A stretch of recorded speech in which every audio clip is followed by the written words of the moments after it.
What's going on, everybody? Welcome back to another video. Hope you're doing well, feeling great, and enjoying freedom. It's a great day to have a great day. Today, I wanted to talk about both silver and gold because the spot price on both precious metals are on the rise, and I think it might have a little something to do with the April inflation report, which we just got today. It was just released, and we're going to break it down. We're going to get into it, but really quick, just in case you're new, make sure to subscribe for daily videos. Subscribe to my second channel for weekly videos. Go and get yourself some DYDSS merchandise to help support the channel in the biggest possible way. Come and join us in the Precious Metals VIP Club for giveaways, live streams, deal alerts, and a whole lot more. I am going to be going live tonight at 7 p.m. Eastern Standard Time. Come hang out. And of course, make sure to go and get your 5 free stocks by downloading Webull and funding your account. And if you refer one friend by midnight tonight, they're going to give you 10 free random stocks for the referral. You have like 6 hours left. Everything will be linked in the description. So today is Wednesday, May 11th, 2022. The spot price of silver as I'm filming the video is $21.70. It's up 48 cents or up 2.26%. Huge green day for the beautiful white metal so far. Spot price of gold is $1847.90. It's up $9.90 or up 0.54%. A decent green day for the beautiful yellow metal as well. And of course, the gold to silver ratio is in the 84 to 86 to 1 range. But of course, that's as I'm filming the video at like 9:30 in the morning, not as I'm editing, posting, or as you're watching. So head on down to the comments and let me know the date and time you're viewing the video and what the current spot price is for you. I'm always curious. Alright, so in today's video, obviously we're going to be talking about the silver. We're going to be talking about the gold.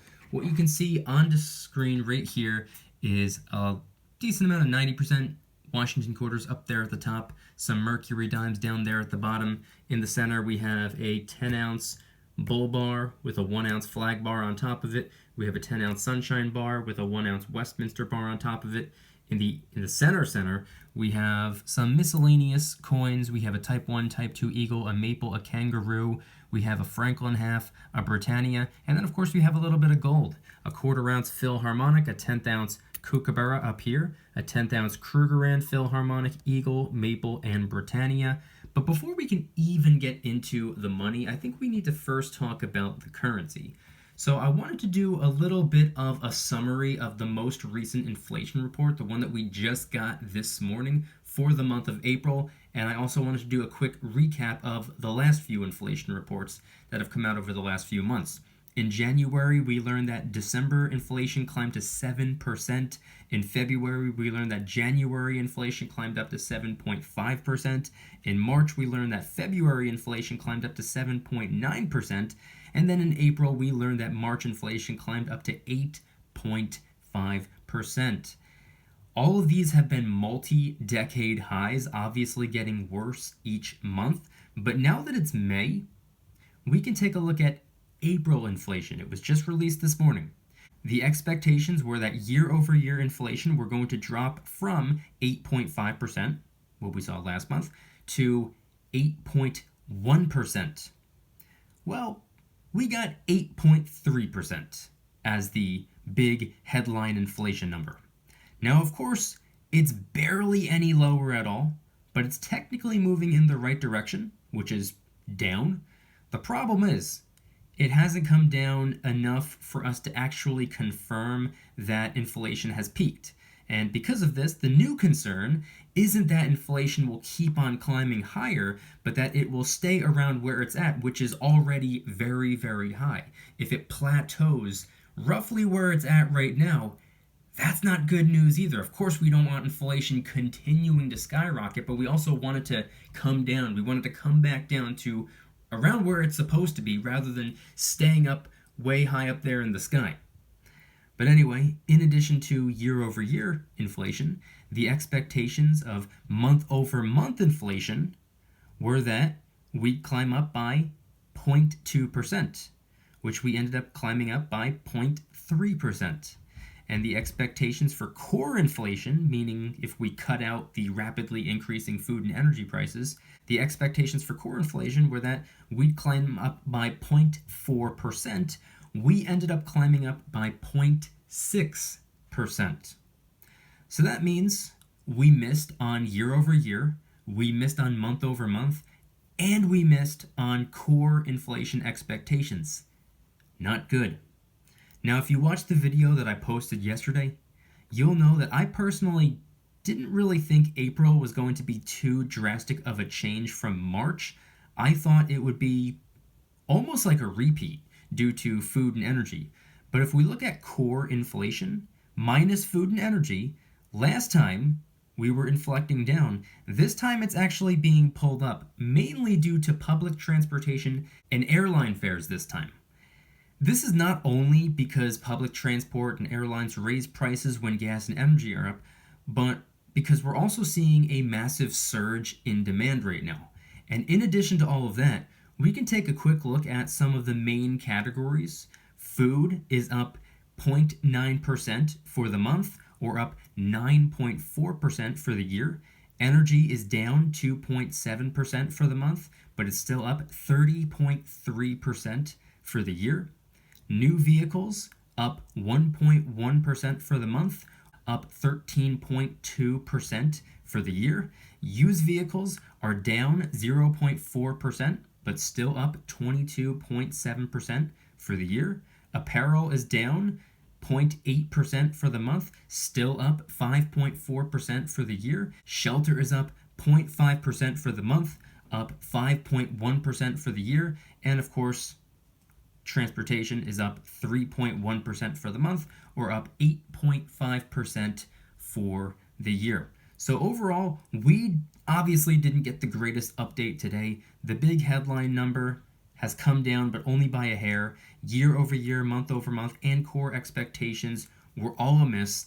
And with core inflation back on the rise, it probably means that the Federal Reserve's next meeting will confirm that we need 50 basis point hikes as opposed to the 25 basis point hikes, which is what the plan has been to help combat inflation, that is. But the stock market is really not going to like that because it's not going to be expected and it's going to be going against the game plan. If, of course, that even comes to fruition, this is just my honest take on that. But hey, I want to get back into the silver and the gold. But before we do, since we're talking about the stock market, here's a quick update on that. The S&P 500 is up 1.02%, the Dow Jones is up 1.07%, and the NASDAQ is up 0.62%. Green across the board. We actually opened up in the red, but very quickly went green. Then again, it's still morning as I'm filming the video. God only knows what the rest of the day is going to bring us. But hey, since we're talking about the stock market, friendly little reminder to go and get your 5 free stocks by downloading Webull and funding your account. Normally it's 2. They bumped it up to 5 until May 16th, so you have 5 days left to capitalize on that opportunity. You can deposit any amount, as little as a penny, and it still works. You still get your free stocks. If you refer one friend to the app by midnight tonight, they're going to give you 10 free random stocks for the referral. It's part of their advertising budget, by the way, and you can do this 10 times. If you refer 10 friends by midnight tonight, they're going to give you 100 free random stocks. Don't miss out on that opportunity. And if you refer 2 friends to the app by the end of the month, you have like 3 weeks left to do this, they're going to give you either a free share of Starbucks, Apple, or Google. It's completely random, but you're going to get something no matter what. Webull link in the description. Don't pass up on an opportunity. But now moving away from inflation, moving away from stocks, moving away from all of that, let's now get back into the silver and the gold. Like I said before, sitting here on screen, we have a nice little selection. We got some 90% up there at the top, got some 90% down at the bottom. We have a whole bunch of pure silver in the middle, and then of course we have some fractional gold pieces. Now, what I wanted to talk about today is kind of like a reoccurring monthly video topic. Coincidentally, I talk about this every single time I talk about the inflation reports, and I break it down and I kind of summarize it and I review it and I talk about what's up and what's down. I like to consider this a way of fighting inflation with inflation. And it's kind of weird. Again, I've said this in the past, but it started out as a joke. It started out, I think, when inflation was at like 7.5% a couple of months ago. I remember saying, merely as a joke, that with inflation at 7.5%, maybe we should be increasing how much we're stacking by 7.5%. Fight inflation with inflation. Inflate the stack. I said it as a joke. And as soon as those words came out of my mouth, I realized, I was like, hey, you know what? That's actually probably not a half bad idea. So today, finding out that according to the CPI report, inflation is at 8.3%, barely a difference from last month, maybe, just maybe, we should increase how much we're stacking this month by roughly 8.3%. Now, you don't have to calculate it precisely. You don't have to hit that exact 8.3% mark. You don't have to increase it by that exact amount. It's just for reference. But as an example, if you were to, I don't know, throw $500 into silver this month, let's just say, if that's what your plan was, if that's what you were, intending to do anyway, if you wanted to throw $500 into silver this month, but you want to inflate that number by the inflation number, 8.3%, then maybe you can consider throwing $551.5 into silver this month. Again, it doesn't need to be that exact. It doesn't need to be that precise. It's just for reference. You might want to bump it up by just a hair. Or if you were planning on picking up maybe 25 ounces of silver this month. Maybe you weren't going to throw a specific dollar amount into silver. Maybe you were going to get a specific number of ounces worth of silver.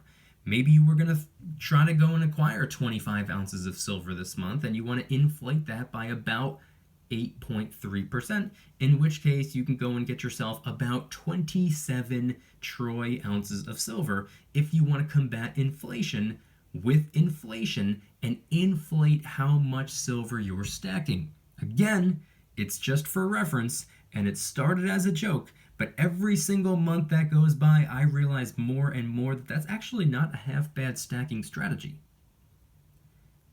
Match inflation number with how much you're inflating the stack for the month.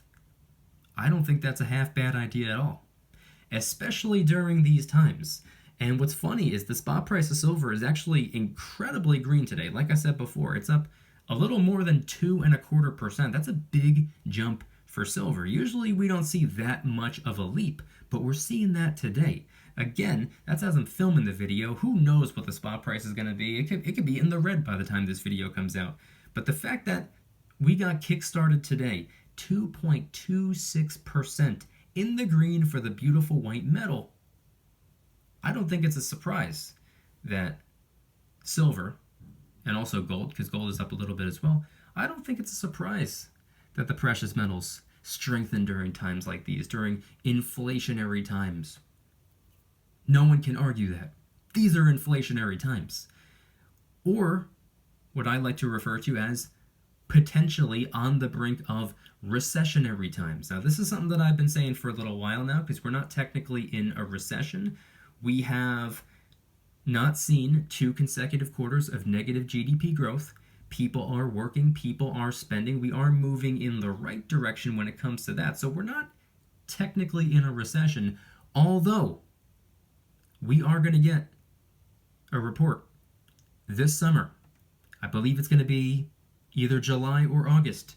We're going to find out in the third quarter what went down in the second quarter when it comes to GDP. Because guess what? We recently found out that the first quarter of this year, we did actually have negative GDP growth. But that's just one quarter. It's not 2 consecutive quarters. If we see 2 consecutive quarters of negative GDP growth, that's a technical on-paper recession right there. So this summer, just a couple of months away, if we find out that we had negative GDP growth in the second quarter of the year, boom. That is a legitimate recession right there. And who knows what the third quarter is going to bring us in terms of GDP. The problem with recessions is that a lot of the time we don't even know we're in a recession until after the recession has already ended. Because if we have 2 consecutive quarters of negative GDP growth and then that third quarter we're back up, and we find out that it was a recession, we didn't find out until after it was already over. That's kind of the weird thing when it comes to recessions, but like I've been saying for a little bit of time now, I personally wouldn't be a bit surprised if the Federal Reserve sends us into an intentional, technical on-paper recession. I wouldn't be a bit surprised because that's partially why inflation is going up so high in the first place. Yeah, of course, we have had a crazy amount of dollar printing over the last 2 years. We've had supply chain constraints which have interfered with our products and services. Of course. But you want to know the other thing that's driving up prices? People spending money like crazy. For the last year, due to having an overstimulated economy, more people have had more money than they've ever had in their entire lives, and we are not the nation of high financial IQ individuals. We have what's called lifestyle inflation. If you get a raise, does that mean more currency is going to go into savings or more currency is going to go into investing? Probably not. If you look at what most people do, that just means that they have more currency that's going to go into spending. That's lifestyle inflation. They upgrade everything that they have and they just spend and spend and spend and spend and spend. With an overstimulated economy, when everybody was receiving stimulus checks and tax credits and interest-free loans, people were spending like crazy, and so were companies. And it just drove the prices up for absolutely everybody, and it's continuing to be the case. So I wouldn't be a bit surprised if the Federal Reserve needs to step in and interfere with that and basically cut us off from the excessive amounts of spending, because it's not just essentials that people are driving up the prices on. People are driving up the prices of non-essentials as well. And I've been saying for a couple of months now, I think this upcoming summer is going to be the summer of explosive spending. If you think people were spending the last couple of months or for the last year, I personally am expecting this summer to just blow all of that out of the water. I think this is going to be the summer that people are just going to go absolutely crazy on spending and vacationing and amusement parks and just spending on absolutely everything, even if it requires them to max out their credit cards. That's personally what I'm expecting for this summer. It's the first summer that people are actually going to be able to go back to freely going wherever they want and doing whatever they want within reason, I guess you could say. So I personally wouldn't be a bit surprised if all of that raises the prices even more. So only time will tell, but coming around full circle, inflation report for the month of April that we just received this morning, not ideal. We missed all three expectations, and I don't necessarily have a whole lot of confidence that the next report is going to be a whole lot better. But I want you guys to head on down to the comments and let me know anything and everything related to today's video topic. Was the report better than you expected? Was it worse than you expected? Was it pretty much right in line with what you were expected? And what are your thoughts on my inflating the stack concept? Fighting inflation with inflation, and with the headline number being 8.3%, do you think it's a pretty solid idea to increase how much you plan on stacking this month by 8.3%? Head on down to the comments and let me know anything and everything related to today's video topic. If you guys like today's video, please hit that like button, subscribe if you're new, subscribe to my second channel, which is my backup channel for exclusive weekly content. Go and get yourself some DYDSS merchandise to help support the channel in the biggest possible way. We got t-shirts, hoodies, stickers, coffee mugs in a bunch of different designs. A lot of the products are actually helping us raise some funds and awareness for different charity organizations, by the way. DYDSS store will be linked in the description. Come and join us in the Precious Metals VIP Club, which is where I do giveaways every single month. Live streams multiple times a week. Remember, I am going live 7 p.m. Eastern Standard Time tonight. Come hang out. Deal alerts on silver and gold almost every single day. You can watch all of my videos early and commercial free, and every Saturday morning I post a brand new vlog. And there are a ton of other perks as well. VIP Club link in the description. I guarantee you the value exceeds the cost. And of course, last but certainly not least, make sure to go and get your 5 free stocks by downloading Webull and funding your account. Normally it's 2 free stocks. They bumped it up to 5 until May 16th, which means you only have 5 days left. Capitalize on that while you can. You can deposit any amount and it still works. It still counts. You still get your free stocks, even if you deposit a penny. And if you refer one friend to the app, by midnight tonight, Webull's going to give you 10 free random stocks for the referral. It's part of their advertising budget, which means rather than wasting currency on billboards and TV commercials, they reward their users for helping them build their app with them. And you can do this 10 times, by the way. If you refer 10 friends by midnight tonight, they're going to give you 100 free random stocks. So capitalize on that while you can. And of course, if you refer 2 friends to the app by the end of the month, Weeble's going to give you either a free share of Starbucks, Apple, or Google. Starbucks is currently roughly about $70, $75 a share. Apple is roughly $150 to $155 a share, and Google is roughly $2,200 to $2,300 a share. It's completely random. You get what you get, and you don't get upset, but you win no matter what because you're still getting something out of it. Webull link in the description. Time is running out. Don't pass up on an opportunity. If you don't want the stocks, go and get them anyway. They're free. Then just sell them. Congratulations. Now you have the cash to go and get you some silver or maybe some gold, if that's what you want. Webull link in the description. And I want you guys to head on down to the comments and let me know once again, what are your thoughts on everything shared in today's video?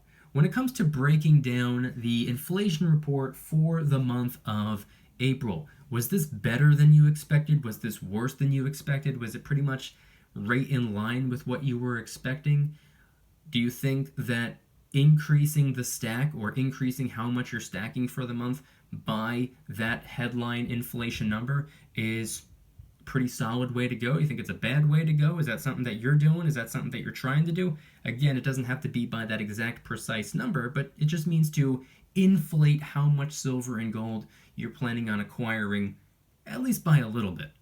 And of course, do you think the Federal Reserve is going to conclude that we need 50 basis point hikes from here on out as opposed to 25 basis point hikes as a method to get inflation tamed or under control? And of course, do you think that these CPI readings are pretty much inevitably going to lead to a second quarter of the year worth of negative GDP growth, which would officially send us into a technical on-paper recession? Head on down to the comments and let me know anything and everything related to today's video topic. Thank you guys so much for watching. See you tomorrow. Don't you dare stop smiling. Peace.